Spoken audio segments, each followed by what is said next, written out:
તારીખ 27/1/1994 શ્રીમદ રાજચંદ્ર પત્રાંક 408 ઉપર પૂજ્યભાઈ શ્રી શશીભાઈનું દેવલાલીમાં પ્રવચન, સળંગ પ્રવચન નંબર 40.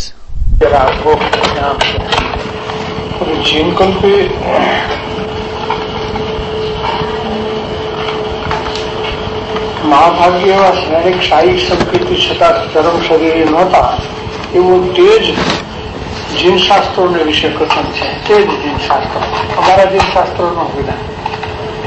જીનકલ્પી વ્યવહાર વિચ્છેદ એમ શ્વેતાંબરનું કથન છે, દિગંબરનું નથી. ગયા એનો અર્થ શું થાય?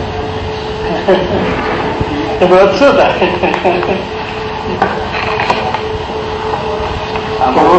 શ્વેતાંબરના કથનને હું માનતો નથી, એમ એનો અર્થ થાય. શ્વેતાંબરનું કથન કેવા છે? હા હા, લીધું, ચોખ્ખું લીધું. જીનકલ્પી વ્યવહાર વિચ્છેદ એમ શ્વેતાંબરનું કથન છે, દિગંબરનું નથી. સર્વથા મોક્ષ થવો એમ આ કાળે બને ને એમ બેનો અભિપ્રાય છે, તે પણ અત્યંત એકાંતપણે કહી શકાતો નથી. અત્યંત એકાંતપણે એટલે શું?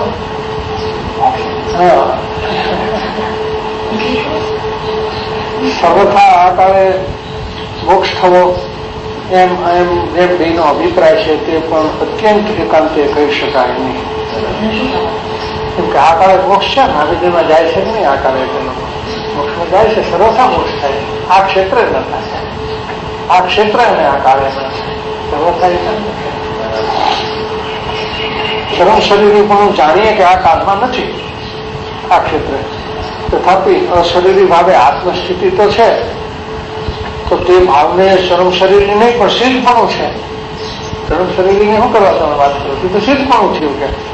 અને એવા શરીરી ભાવ આ કાળને વિશે એમ નથી. એમ જો અત્યારે કહીએ તો આ કાળમાં અમે પોતે નથી એમ કહેવા બરાબર છે. અમે મોક્ષનું અત્યારે મોક્ષ દશામાં છીએ એમ કે મોક્ષ અમને વર્તે. હા હા, આવું પ્રતિ બધું પણ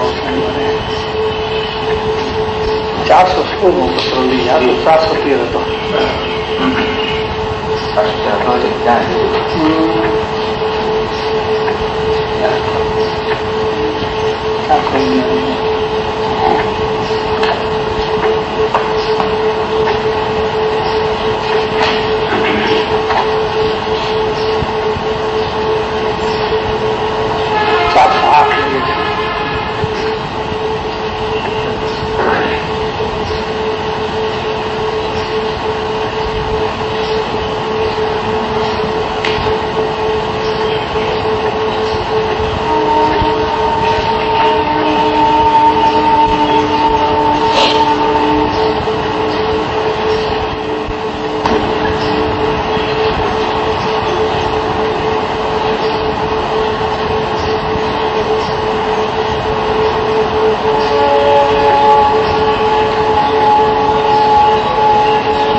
પત્રાંક 408.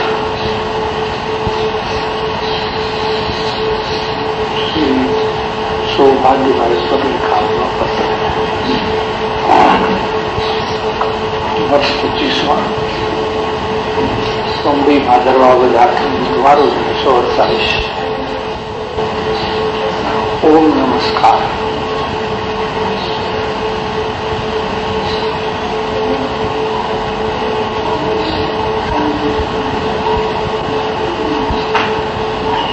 ज्ञान दशा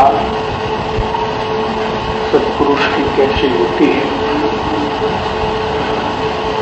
उस विषय पर इस छोटे पत्र में भी 8 मुद्दे आए हैं.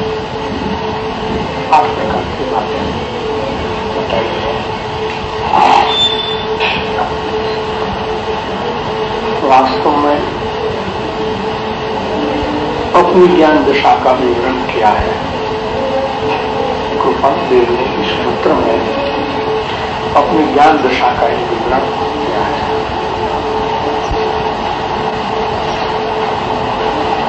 जिस जिस काल में जो जो प्रारब्ध उदय आवे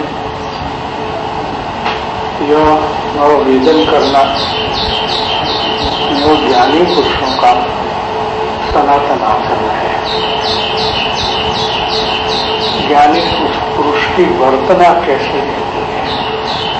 क्या ज्ञानी पुरुष की वर्तना कैसी रहती है?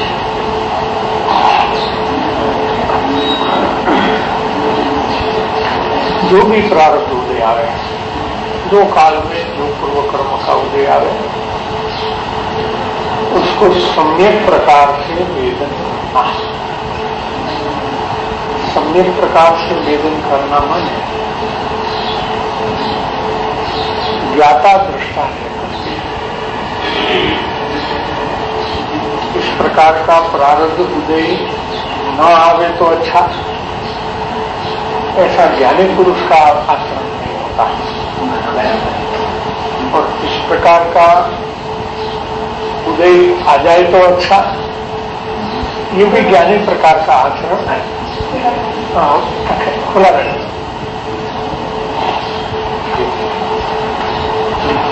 क्या उदय जो है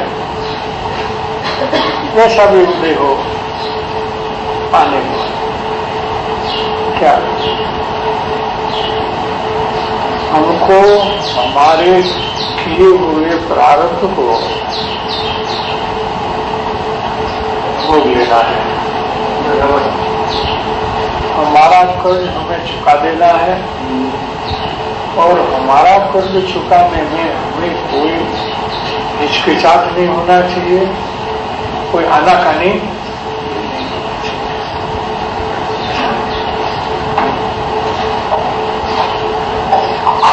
ऐसा नहीं। इसका कैसा होता है कि ज्ञानी मुक्त होना चाहते हैं ना, ज्ञानी क्या मुक्त होना चाहते हैं, तो पूर्व कर्म से मैं बंधन में क्यों रहूं? पूर्व कर्म के बंधन में मैं क्यों रहूं? उदय उदय में आता है, मैं मेरे में ज्ञाता दृष्टा रूप से खड़ा हूं। जो आएगा उसको जान लूंगा, जो भी आएगा उसको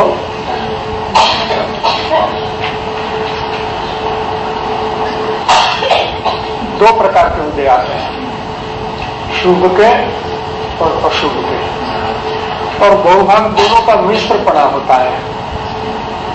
बहुभाग एकांत पाप का उदय किसी को नहीं होता, एकांत पुण्य का उदय भी नहीं होता। संसारी को कभी पाप का तीव्र उदय रहता है, कभी पुण्य का तीव्र उदय रहता है, लेकिन दोनों का दोनों में एक सा एकांत उदय हो ऐसा नहीं होता। देख लीजिए आप, कोई भी का देख लीजिए आप, चाहे किसी को एक प्रकार की प्रतिकूलता है तो दूसरे प्रकार की अनुकूलता है। कहीं न कहीं ऐसा न ऐसा चलता रहता है। जो भी हो, हमने ये शुभाशुभ भाव किए हैं और जो भी उदय आएगा उसके साथ हमें नया बंधन हो जाए ऐसा कोई परिणाम हमें नहीं करना है। हम उदय से मुक्त रहना चाहते हैं। आओ, जिसको आना हो वो चले आओ, तुम सबका कर्जा चुकाने के लिए तैयार है। अभी हमारी ताकत, हमारी कैपेसिटी हो गई है, जो भी आएंगे उसको दे दो। कभी एक साथ कर्जा और देना पड़ता है, लेकिन हमको हमारी इतनी तैयारी क्यों नहीं हो कि कोई भी आ जाए, कितना भी आ जाए, बैलेंस नहीं हो उसको तकलीफ है। कर्जा चुकाने के लिए अपने पास कुछ नहीं हो तो तकलीफ है, लेकिन हमारी ताकत तो है। हम कोई मुर्दे थोड़े हैं। हम तो जीवंत है, जीवत्व शक्ति है ना हमारे में, अनंत जीवत्व शक्ति है। हम जीवित है और शाश्वत जीवन ये हमारा अधिकार है। शाश्वत जीवन ये हमारा सर्वोत्कृष्ट अधिकार है, उत्कृष्ट अधिकार है। शाश्वतपणे जीने के हमारे में शक्ति है।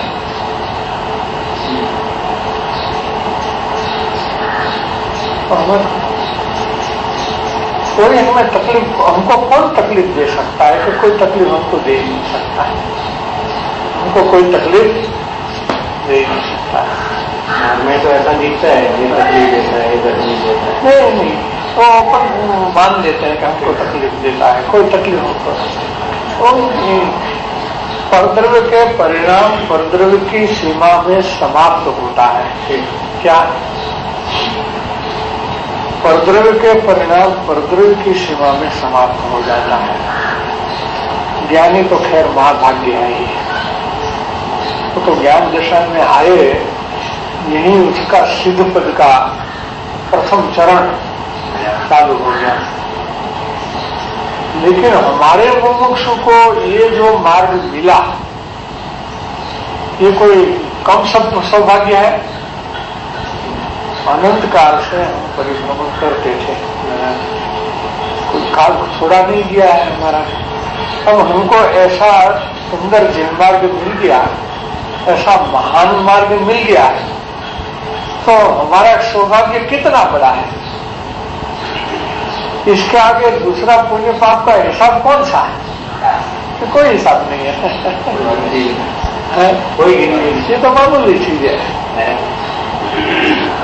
तो आपको वहां कोई कॉम्प्लेक्स में कुछ बोल दिया, ठीक है, आपका एक दृष्टांत दीजिए। मान लो कि कुछ बोल दिया आपको, तो इनके परिणाम ही में है। कोई ना समझ लेते हैं, कुछ बोल देते हैं, हम रास्ता पर गुजर रहे हैं और कोई पागल है तो हमको गाली भी दे देंगे, ये फलाना जाता है, कैसा है वैसा है, तो हमको पागल की बराबरी करेंगे क्या? तो सोचेंगे बेचारा पागल है, बहुत आकुलित हो जाता है, तो उससे रहा नहीं जाता, तो नहीं बोलेगा तो और उसको दुख हो जाएगा। उसको दुख मुक्त होने के लिए वो बोल जाता है क्या? तो उसको इतना उसको रिलैक्सेशन मिल जाता है ना। तो अपने को क्या लेना देना, इसके परिणाम इसमें, इसकी भाषा इसमें है। पागल बोले तब तो ठीक है, लेकिन शाना बोले तो नहीं, वो ना समझे। शाना नहीं है, पागल भी नहीं है, शाना भी नहीं है, लेकिन ना समझ तो जरूर है क्या नहीं? अगर कोई सुंदर मार्ग को प्रति देता है, उसके प्रति उनको अच्छा नहीं लगता है तो ना समझे। तो बच्चे भी ना समझ तो होते हैं घर में, पागल नहीं कहते बच्चे को पागल थोड़ा कहते हैं, लेकिन ना समझ तो कहना पड़ेगा। तो उसका बुरा कितना लगाना हमको। इस तरह समझता हूँ कि अल्लाह मियाँ ने मजहब दिया है, फिर भी इंसान इतना शैतान है, तो फिर उसे मजहब नहीं होता तो क्या करता? तुम्हारे इंशाअल्लाह ने मजहब दिया है, मजहब दिया, अल्लाह मियाँ ने मजहब दिया इंसान को, मजहब है धर्म, फिर भी वो इतना शैतान है। तो मजहब इतना शैतान है,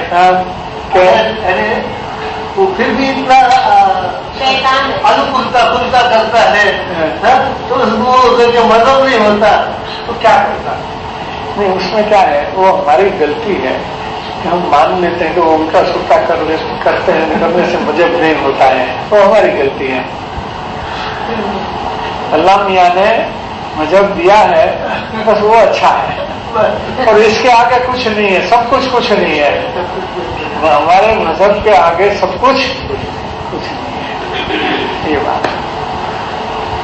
इसलिए मैं तो ये समझता हूँ कि हमारे जितने भाग्यशाली जगत में कोई नहीं है। तो सुगानी जी बोले, सुगानी जी कलकत्ता आए तो ठहरने का कमरा नहीं था कलकत्ता में, धंधा करने के लिए दुकान नहीं थी, ऑफिस नहीं थी बाजार में, और ठहरने के लिए कमरा भी नहीं था कलकत्ता में, तो धर्मशाला में ठहरते थे, सैनिटोरियम में ठहरते थे, यहाँ कोई चार्ज नहीं लगे, और बाजार में सैंपल लेकर के किसी से कुछ थोड़ा बहुत काम मिल गया तो कमीशन मिल जाता था। माल भी कि किसका पैसा भी किसका, अपने को तो बीच में कमीशन मिल गया, तो काम कर दिया किसका। और क्या सोचते थे, क्या महसूस करते थे कि कलकत्ता की 70 लाख की आबादी में एक मैं ही सुखी हूँ, कोई सुखी नहीं है, एक मैं ही सुखी हूँ, मेरे जितना कोई सुखी नहीं, मेरे जितना कोई भाग्यशाली नहीं है कि मुझे ये जिनेंद्र देव का सन्मार्ग का पता चल गया और उसमें मैं आ गया, तो इसके आगे दूसरे प्रतिकूलता कुछ है ही नहीं ना, समझो, उसको निकाल दो यहाँ से। ज्ञानी ऐसा करते हैं, कृपाल देव लिखेंगे, उनको तो कोई कुछ कहते नहीं थे, उनको तो कोई कुछ कहते नहीं थे, सोगानी जी को तो कोई कुछ कहते नहीं थे, लेकिन हमको कुछ कहते हैं, हमको कहते ही नहीं है, सभी कहते हैं, वो एक आदमी नहीं, बार बार कहता है, बार हाँ, इनकर को कहते हैं, हमको तो कोई देखते ही नहीं है। हमारा स्वरूप देखा किसी ने है? हमारा स्वरूप तो इंद्रिय ज्ञान गोचर है नहीं, हमको तो कोई देखते नहीं है। जो कहते हैं वो पुद्गल को कहते हैं, तो पुद्गल को पुद्गल कहता है, पुद्गल को कौन कहता है? दूसरा पुद्गल कहता है। तो पुद्गल को पुद्गल के आपस में जो टकरामणी है उसको हमें क्या लेने देना। रास्ते पे दो आदमी लड़ता है तो हम झगड़ा करने को जाता है कि क्यों लड़ते हो, तो लड़ने दो उसको। पुद्गल लड़ता है तो पुद्गल को पुद्गल में लड़ने दो, हम जीव इसमें क्यों बीच में चले जाए। हम तो उतने समझदार है कि किसी का झगड़ा हम क्यों मोल ले रहे हैं।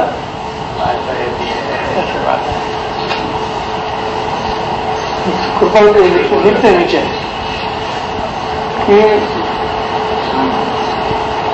हाल तो प्रारब्ध स्वाभाविक उदय प्रमाणे वेदन किए बिना अन्य इच्छा उत्पन्न होती नहीं है, तथापि उदय में दूसरे को सुख दुख का कारण हम भाषित होते हैं, दूसरे को राग द्वेष का कारण हम भाषित होते हैं, दूसरे को लाभ अलाभ का कारण हम भाषित होते हैं। क्या ऐसा लोग मानते हैं ना, ऐसा कारण रूप से भाषित होते हैं। वैसे वो ऐसा भाषण होना वो उन लोगों की भ्रांति है। हम तो नहीं किसी के लाभ का कारण करता है, नहीं कोई द्वेष का कारण करता है, न कोई शांति अशांति का राग द्वेष का कुछ किसी के लिए करता है। लेकिन लोगों की भ्रांति देखकर थोड़ा खेद आ जाता है, ऐसा ही भ्रांति बहुत हो गई है लोगों को, क्या बात है। हम तो संसार में साक्षी है, संसार के सारे जगत के साक्षी है, और साक्षी होने पर भी लोग हमको कर्ता मानते हैं। तो तुमने ऐसा कर दिया, तुमने ऐसा कर दिया, हमारे व्यापार में नुकसान हो गया, हमारे व्यापार में मुनाफा हो गया।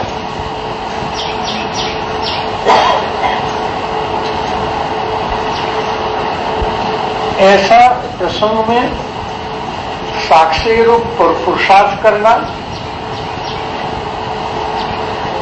और संसार में भले ही दूसरा कुछ भी हमारे लिए समझे, ऐसा स्थिर रहना थोड़ा कठिन अवश्य लगता हो पुरुषार्थ, फिर भी ज्ञानी पुरुषों का यही सनातन आचरण है, ऐसा लेते हैं। यही ज्ञानी पुरुषों का सनातन आचरण है।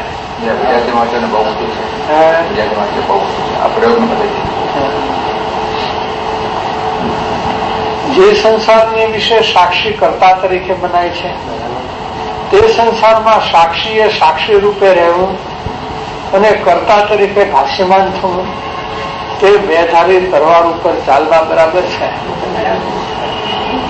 એમ છતાં કોઈને ખેદ, કોઈને દુઃખ, हाँ हो जाओ, थोड़ा आराम करो। बैठने कोई बात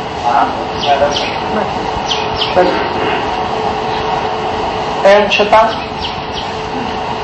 કોઈને ખેદ અને દુઃખને કે લાભનું કારણ થાય, किसी को हमारे निमित्त से तकलीफ नहीं हो, ऐसा हम चाहते हैं कि हमारे कारण से किसी को दुख नहीं पहुंचे। तो उतना हमको बात विकट नहीं दिखती है, किंतु हमको तो अत्यंत अत्यंत विकट का प्रश्न है। देखो ये कृपालुदेव की बात है, विकट प्रश्न।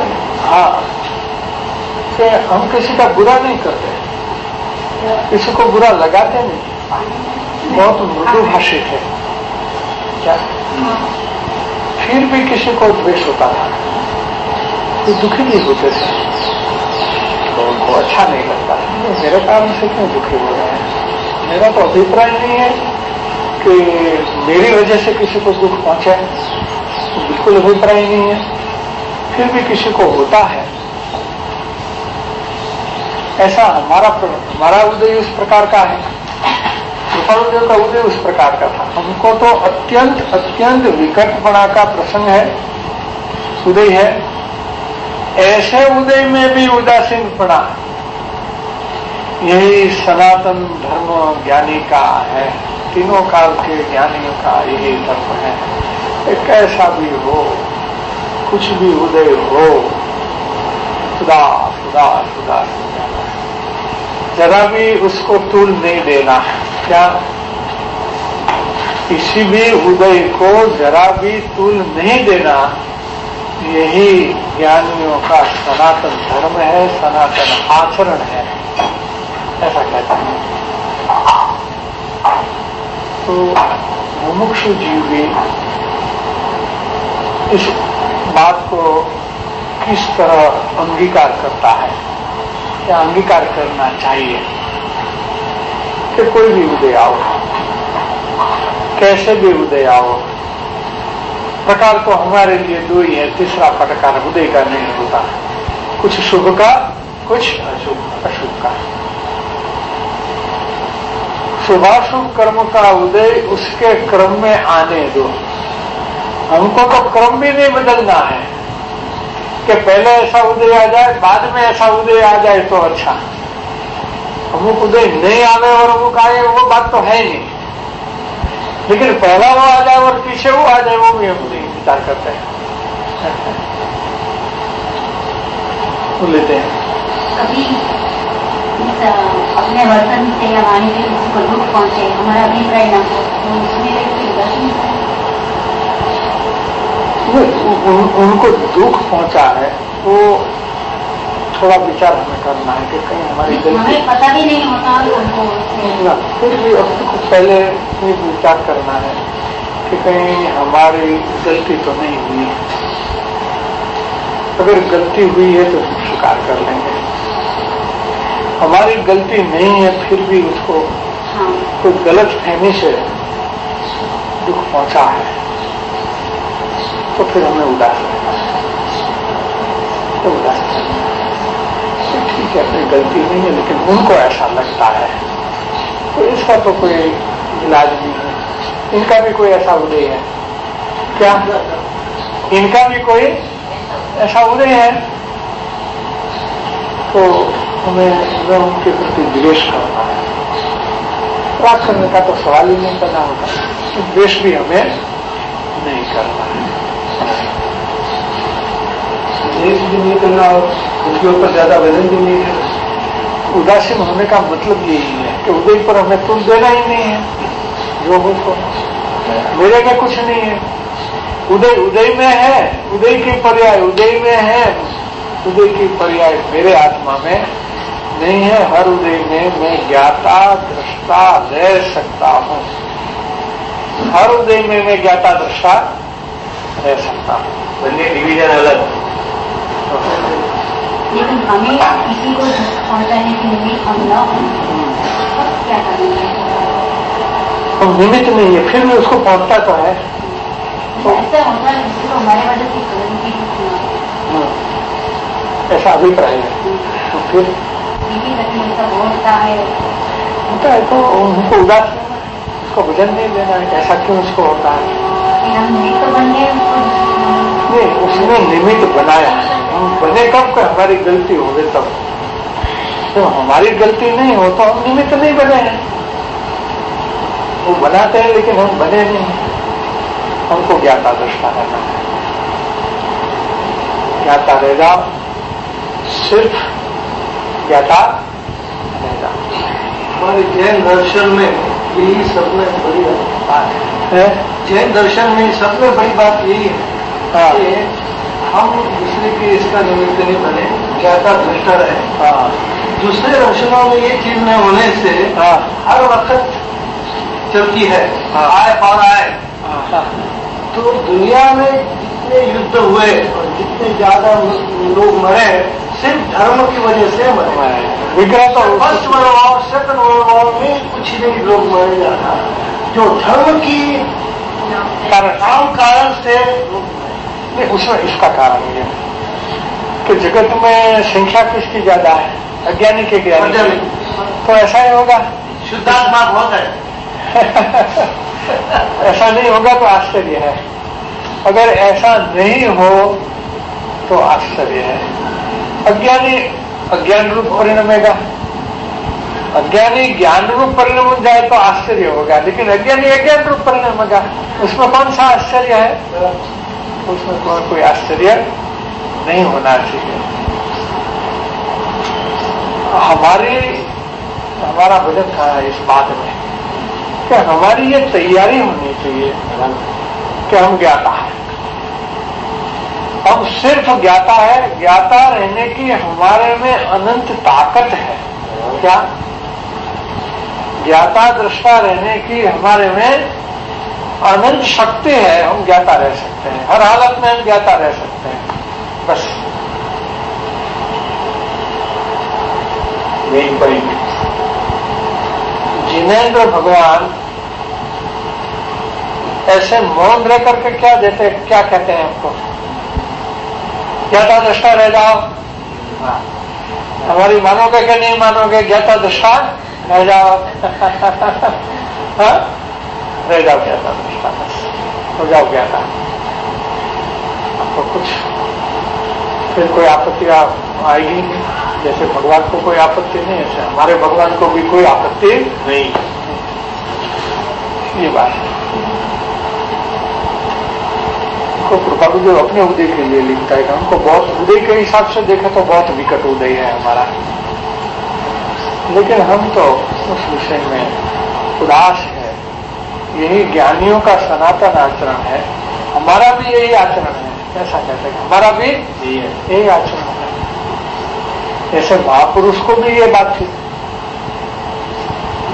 उनको भी अपने कारोबार में बहुत से भागीदार लोग थे और कई प्रकार की झंझटें नहीं होगी तो वो संसार कैसे चलेगा। संसार में तो झंझट ही झंझट होती है, तो उनको भी थी कि वो लोग तो नासमझ ही होते हैं। जो लोग संसारी लोग हैं वो तो समझदार तो होते ही नहीं, कहीं भी नहीं होते। न हमारे घर में, न आपके घर में, न किसी के घर में, न किसी के ऑफिस में, कहीं भी नहीं होते है? वो तो ऐसे ही चले। तो उदास है, ज्ञाता दृष्टा रह करके।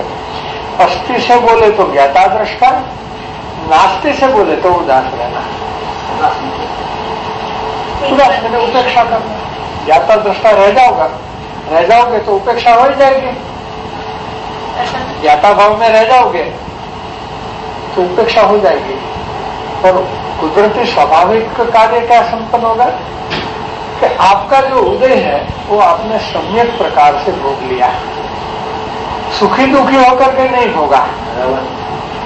अगर सुखी दुखी होकर के भोगते तो नया कर्म होता है और वो इससे भी ज्यादा पीड़ादायक हो जाता है। लेकिन अगर ज्ञाता दृष्टा रह करके भोगा तो ये सम्यक प्रकार से उसकी निर्जरा होगी। क्या हुआ? उसकी सम्यक प्रकार से बोलने से इसकी निर्जरा होगी।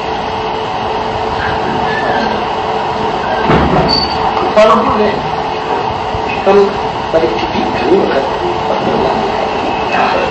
સાચું એકનો પ્રકાર એવો હતો અને પોતે બહુ જજુમાં છે અને એમને એક જ્ઞાન થઈ ગયું કે હવે તો થોડા સમયમાં તાજા કર્મ નિર્જરા કરવાનો મારે પ્રસંગ આવી ગયો। अल्प समय में बहुत कर्म की निर्जना करने का मेरा प्रसंग है, तो मैं तो सबको भगा दूंगा, सब कर्म की निर्जरा कर दूंगा, एक अवतारी हो गया। इतना सत्संग नहीं था क्योंकि वो तो धंधे में फंसे हुए थे, तो उतना सत्संग नहीं था, फिर भी अकेले हाथ से इतना पुरुषार्थ किया कि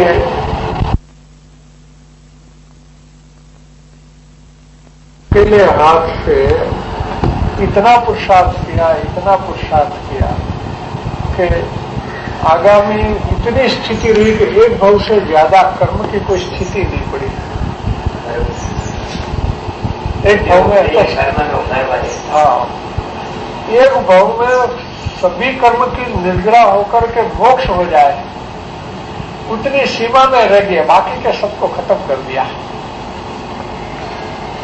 ऐसा ही सुगानी जी का हुआ था। सुगानी जी के पास पैसे नहीं थे और धंधा के हिसाब से चले गए कलकत्ता। खास हम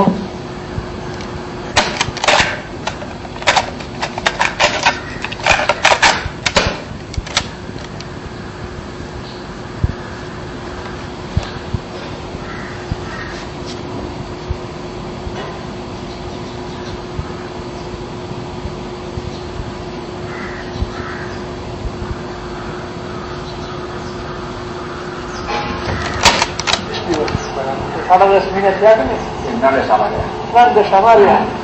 જ્ઞાન દશામાં એટલો પુરુષાર્થ કર્યો એક જ જોઈ ગયો, મોક્ષ થઈ જશે। સત્સંગ ઓછો મળ્યો,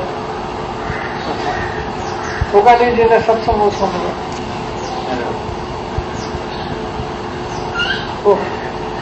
7 साल में एक दफे संगड़ाया, फिर 7 साल में दूसरी दफे संगड़ाया, 7 साल 7 दिन नहीं, 7 महीना नहीं, 7 साल संकेत किया। घर में अड्डा जमा के बैठ जाते, अपने आत्मा में अड्डा जमा के। क्या अड्डा जमा? उतना ज्ञान ध्यान किया, रात भर जग के। दिन में तो बाजार में जाना पड़ता था, रात को कमरे में बैठ जाओ, नींद नहीं आवे, ध्यान में बैठे रहे 6-6 घंटे, 4-4 घंटे, 6-6 घंटे, आधी रात निकल जाए। तो थोड़ी शुरू में नींद आ जाए और लगा करे नींद आ गई मुझे, ये क्या नींद आ गई, चल जाते।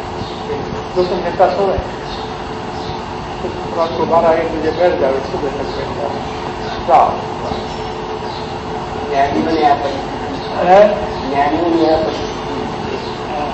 प्रत्येक बात પુરુષાર્થની મૂર્તિ બધા, એ બધા પુરુષાર્થની મૂર્તિ કહેવાય છે। इतना पुरुषार्थ किया, एक हो रह गया, खत्म।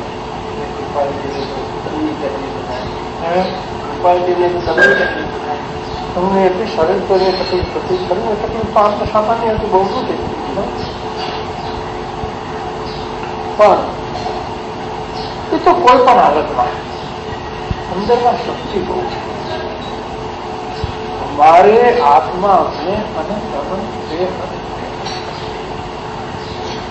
अंदर समा नहीं सके उतनी शक्ति। हाँ, और सम्यक दर्शन के काल में ही पता चलता है, पहले भाव भाषण में पता चलता है। इसके पहले कहाँ पता चलता है? किसका भाव भाषण होता है? कि हमारे में अनंत शक्ति है, इसका भाव भाषण होता है। वहां से पुरुषार्थ चालू होता है, सम्यक सन्मुखता का तो अनुभव ले आता है। और अनुभव के बाद तो पुरुषार्थ जितना हो सके उतना वो कर लेते हैं। जितना पूरी ताकत से काम किया एक हो रह गया, संसार में रह गया, जगत के लिए जगत में रह गया, वो सीधा लेने ज्यादा संघर्षों को सामना क्षमता है, ज्यादा संघर्षों को सामना करके क्षमता रहे तो उसमें मेरा बहुत होता है। तो अच्छा है, ज्यादा संघर्ष आ जाए। अभी जाते हैं। ये आपने सही बात कही आगे, तो सही बात किया कि कितना भी संघर्ष आ जाओ, हम अभी भगवान महावीर के शिष्य हो गए हैं, क्या वीर के शिष्य हो गए हैं, कायर के शिष्य नहीं है हम लोग, वीर के शिष्य हैं। एक बात दूसरा इसमें यह है कि बाद मुखालिफ से न घबराओ ये उखा, ये तो तुझे ऊंचा उड़ाने आए, बाद मुखालिफ तो विरुद्ध हवा से ये परिंदे तू घबरा मत, ये तुझे ऊंचा उठाए। ऐसा ही होता है, हम ट्रेन में जाते हैं ना, तो जो बादल आता है तो हमारा प्लेन और ऊपर जाता है, हमारा प्लेन और ऊपर जाता है, वही है। तो बादल को नीचे रख देते हैं तो ये उधर सब बादल है, तो हम ऊपर जाएंगे और ऊपर जाएंगे और ऊपर जाएंगे हम तो। बंदा में घबराना मत।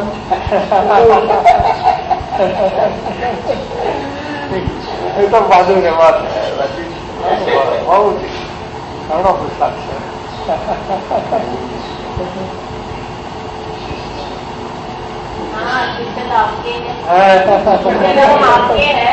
भगवान महावीर के हैं हम लोग तो, वीर के शिष्य हैं हम लोग तो। महावीर, वीर भी नहीं, महावीर थे।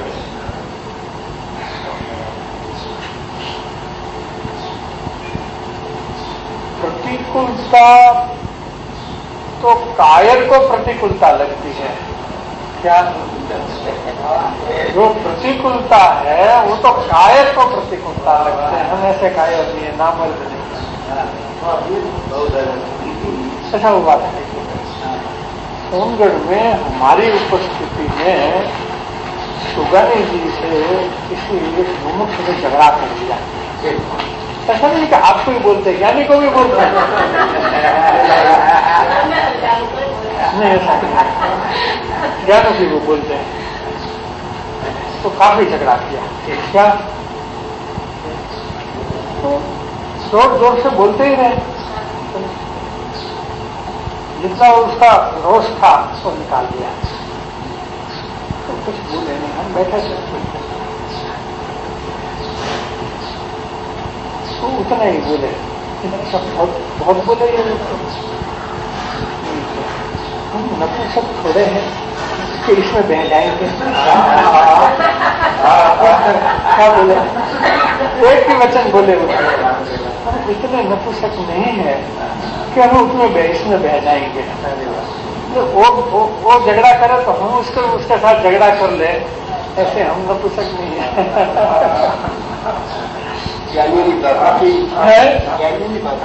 वो भी हमारे दो पे बात चली, वो तो बहुत दूर थे, तो सुनने का सवाल नहीं था कि वो बात सुन ले, लेकिन हम बोले कि ये तो ऐसा ढीम होकर के बैठ गए हैं, हिलते नहीं है, कितना भी वो हिलाते हैं लेकिन तो हिलते तो नहीं है अंदर से। काफी ट्रेस करते हैं लोग आपसे भी, आपसे भी लोग काफी ट्रेस कर लेते हैं, ना समझ आए ऐसा करने हम थोड़े नपुंसक है, ऐसा करते बोले कि इनके साथ हम भी बह जाए, वो बोले तो हम भी बोले, ऐसा वो क्रोध करे तो हम क्रोध करें।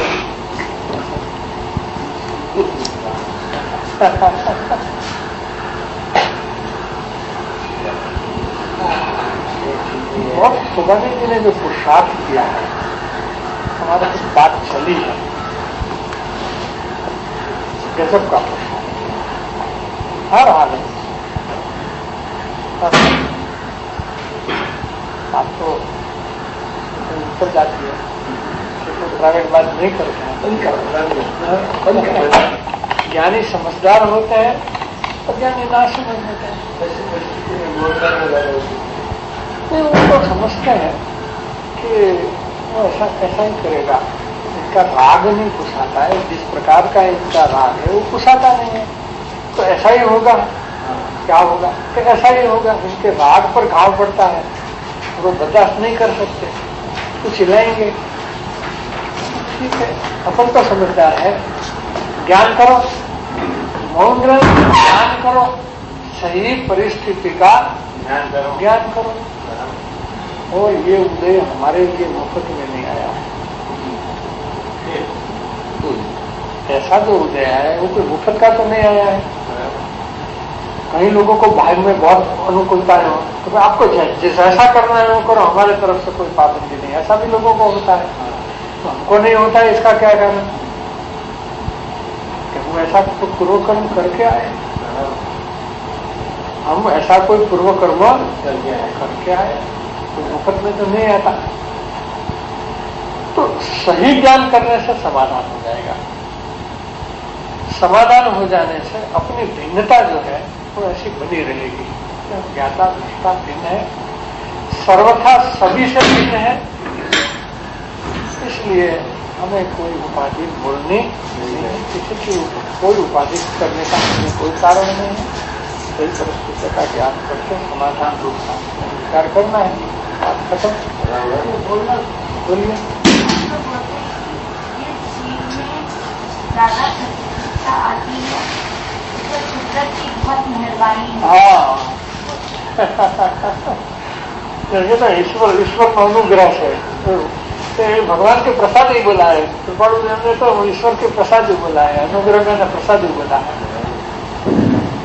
तो आपने जो बात किया तो मुझे बहुत अच्छी लगी।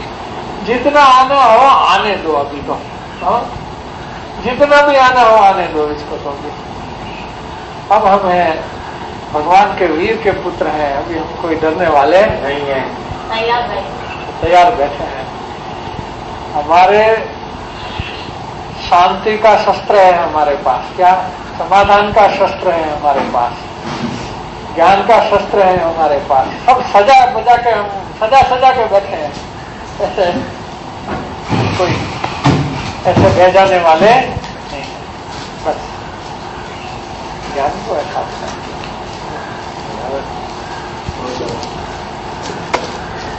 जो काल में जो प्रारब्ध उदय आवे उसको सम्यक प्रकार से योजन करना, यही ज्ञानी पुरुषों का सनातन आचरण है और यही आचरण हमको वर्तता है। ऐसा आचरण में हम वर्तते हैं, पुरुष का आचरण में वही हमारा आचरण है, खुल्लम खुल्ला लिखा है पुत्र में। इसका अर्थ हम क्या कर रहे हैं देखिए, उस आचरण में वर्तते हैं, मतलब क्या, इसका अर्थ क्या? अर्थात जिस संसार में स्नेह रहा नहीं, हमको कोई संसार का राग नहीं है।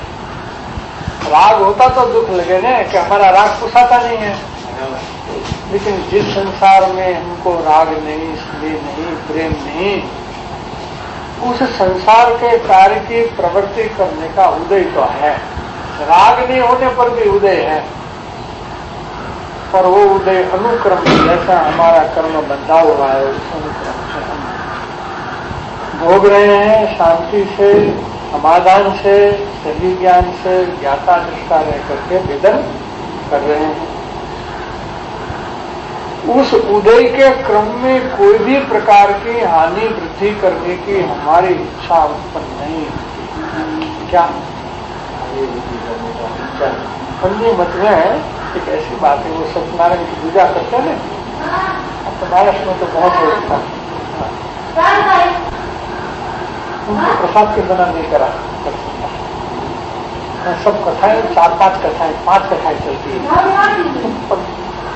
बचपन में सब सुनते थे। 505 कथा में ये बात है कि ये सत्यनारायण के प्रसाद का अनादर किया ने, इसलिए उनको बहुत प्रतिकूलता आ गई। तो सत्यनारायण के प्रसाद का मैंने भगवान के प्रसाद का अनादर नहीं करना, ये प्रतिकूलता है, वो भगवान के प्रसाद ही है। उसका अनादर करेंगे तो भगवान नाराज हो जाएंगे। ये सत्यनारायण है, नाराज होने वाला।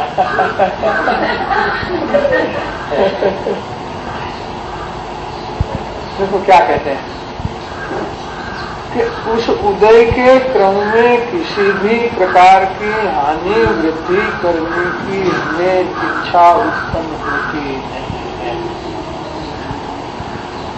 अपने क्रम में आने दो, कभी भी देखो अपने क्रम में आकर के सबका खाता चुकता करना है, तो सबका खाता चुकता करना है।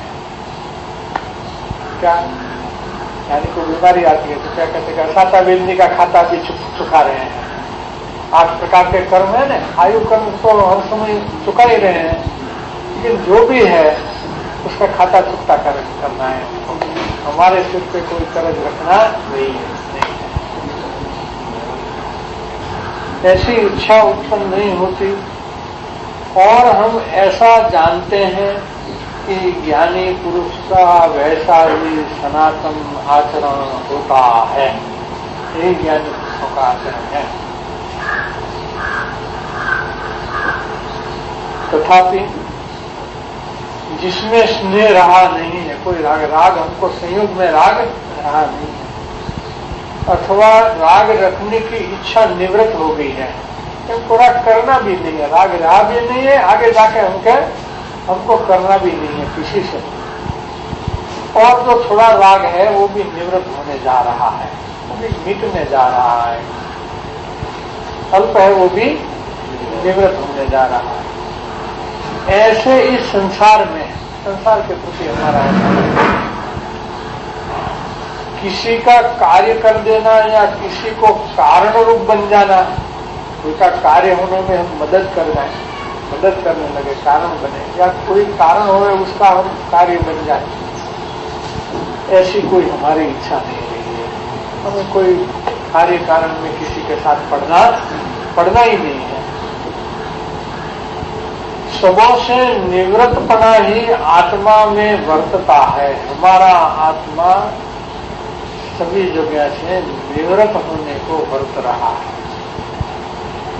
आत्मा का आत्मभाव में परिणमन, अंतर्मुखी परिणमन वर्तता है, अच्छी तरह वर्तता है। 25 के साल में पता है।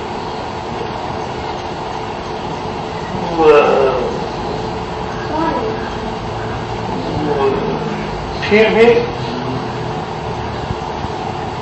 उदय के अनेक प्रकार के संग प्रसंग में आना पड़ता है। ऐसा कोई प्रारब्ध हमने उपार्जन किया है। क्या बोले, हमारे आत्मा में तो हम निवृत्ति ले चुके हैं। बहुत आत्मदशा अच्छी थी, बहुत बढ़िया आत्मदशा थी। तो आत्मा ने विषय तो निवृत्ति वर्ते है। आत्मा को प्रवृत्ति करवा इष्ट तो नहीं। फिर भी अनेक प्रकार के संग प्रसंग में, थोड़े बहुत नहीं, मुंबई के बाजार में बैठे थे, बावन बाजार का वावटा बोलते हो तो मुंबई के बाजार को है, बहुत प्रसंग में आना पड़ता था। ऐसा ही कोई प्रारब्ध हमने उपार्जन किया है।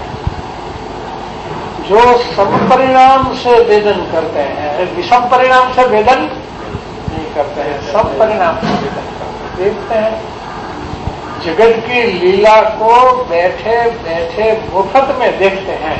क्या कोई चित्र विचित्र वर्णन कर प्रवृत्ति करता है ना, चित्र विचित्र प्रवृत्ति लोगों की होती है, ये जगत की लीला है। और हम तो मुफ्त में बैठे बैठे देखते हैं। कुछ राग द्वेष हो तो हमको चुकाना पड़े, नया कर्म बनना वही चुकाना है, हम कुछ चुकाते नहीं है, मुफ्त में बैठे बैठे देखते हैं। जगत और जगत की लीला को मुफ्त में बैठे बैठे देखते। एक बाजू बैठ गए हैं, सारा संसार का खेल नाटक देखने में आता है। ज्ञाता दशा रहना मुझे मुफ्त में देखना।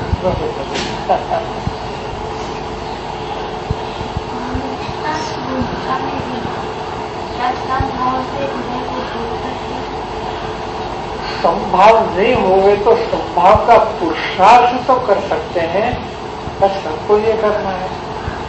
करना क्या होगा कि हमको ज्ञानी नहीं है, इसलिए हमको तो संभाव नहीं रहेगा, हमको तो विषम हो जाएगा, ये नहीं करना है।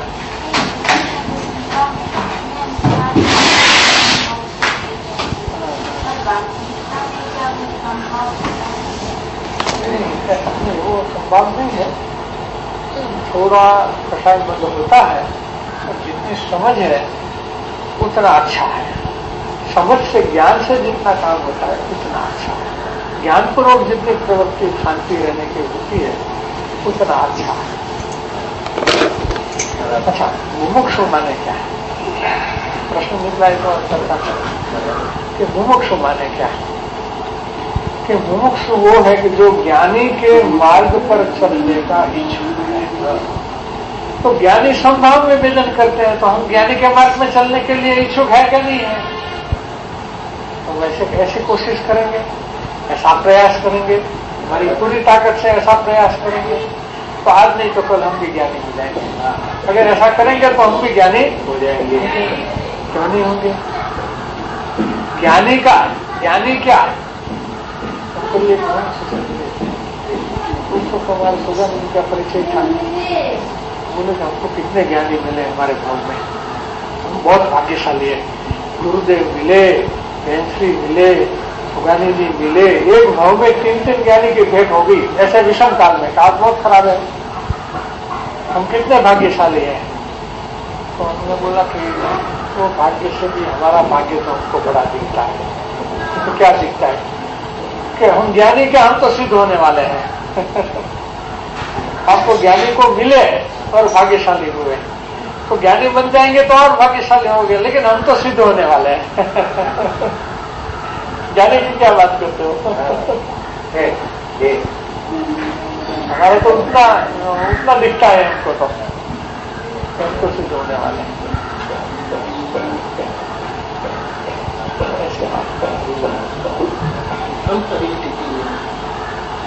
વિષમ પરિસ્થિતિને સંભાવે સ્વીકાર અને જ્ઞાનપૂર્વક સ્વીકાર.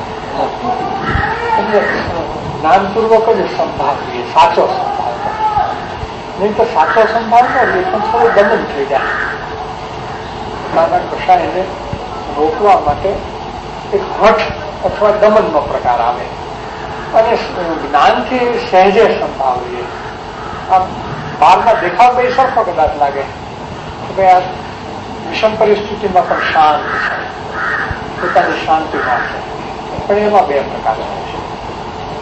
જો જ્ઞાનપૂર્વક હોય તો સંભાવ અને શાંતિ સાચી છે. જ્ઞાન ન હોય તો એક નક્કી કર્યું હોય માનસિક રીતે મારે તો કંઈ કરવું જ નથી, ભલે ગમે તે થઈ જાય, તો માણસ શાંત રહી શકે છે.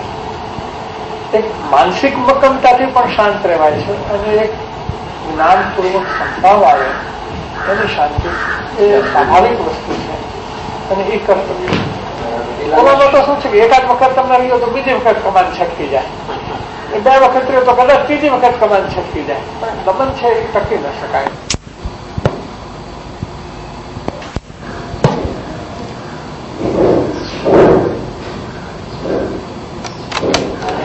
પહેલામાં કેવળ સ્વીકાર છે અને જ્ઞાન તો વિશ્વાસ ગુજરાતું થાય છે તો ઠીક છે,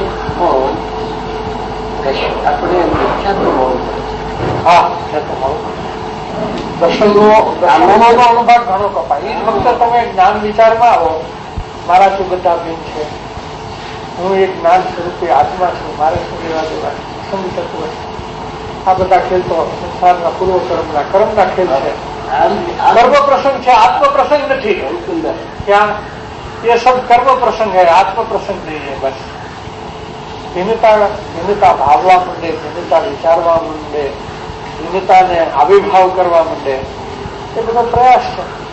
દર્શનનો કપાતો ને ભાઈ આત્માને ઉભો પડે નાખીએ, જ્ઞાન સ્વીકાર કરીએ ત્યારે ખરેખર આપણે આત્માની નજીક આવીએ છીએ અને દર્શન મૂલ્ય કરવું મળવું પડે. અને ચોક્કસ મળવું પડે. સામાન્ય સંભાવ તો મન કશાય છે, એમાં કઈ મતલબ એ મન કશાયમાં તો કાંઈ એની કિંમત નથી કાંઈ, એની કઈ કિંમત સાચું તો સમજણ. એટલે સામાન્ય માણસો સંભાવ તો રાખે છે એ મન કશાય. આપણે તો એ વિચારવા લાગી છીએ કે જ્ઞાનપૂર્વક સંભાવ હોય તો જ આપણું મુખ્યત્વે તો ભાઈ છે કે આપણે આત્માના નજીક જવું અને દર્શન મળવું તો ઉત્તમ થાય. બરાબર છે. દવા પડે તો ઉપશમ થાય, નહીં તો ઉપશમ નહીં, બહુ બરાબર છે. એટલે આપની દ્રષ્ટિ તો જ્ઞાનપૂર્વક જ હોવી જોઈએ. મંગળ મન કે સાહેબ છે નહીં કાંઈ બિલકુલ રસ્તો આપણો આ એક જ છે, બે રસ્તા નથી. જગત માર્ગ એક જ છે, ઓલો માર્ગ સાચો નથી, ઓલો માર્ગ સાચો નથી. જગત ક્ષમાની વાત કરે, જ્ઞાનીઓ ક્ષમાની વાત જુદા પ્રકારની કરે છે. એમાં મને આપણે જે વાત કરી ને કે દર્શનનું સત્તા રૂપે પણ હોય છે તો મોડા પડે છે, એ વાત એટલે સત્તા રૂપે મોડા પડે છે કે ઉદયમાં આવવાને ક્રમમાં ફેરફાર થાય તો અંદરથી ફરતા થઈ જાય. એ એનું